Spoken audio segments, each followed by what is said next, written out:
এক সাংবাদিক মামদানিকে জিজ্ঞেস করেন, কয়েকদিন আগেই আপনি প্রেসিডেন্ট ট্রাম্পকে স্বৈরশাসক বলেছেন তিনি দেশের সঙ্গে বিশ্বাসঘাতকতা করেছেন, এমনকি তাকে দুঃস্বপ্ন বলে অভিযুক্ত করেছেন যে তার একটি ফ্যাসিবাদী এজেন্ডা আছে।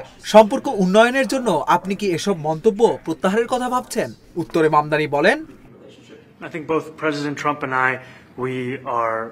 আমার মনে হয় প্রেসিডেন্ট ট্রাম্প আর আমি দুজনেই আমাদের অবস্থান এবং মতামত নিয়ে খুবই পরিষ্কার।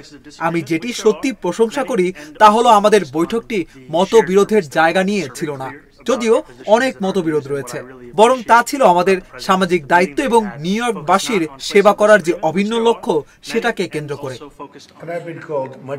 অন্যদিকে প্রেসিডেন্ট ট্রাম্প বলেন, আমাকে স্বৈরশাসকের থেকেও অনেক খারাপ নামে ডাকা হয়েছে, তাই এটা আমার জন্য খুব একটা অপমানজনক নয়। তবে আমার মনে হয় আমরা একসঙ্গে কাজ শুরু করলে হয়তো সে তার মত বদলে ফেলবে।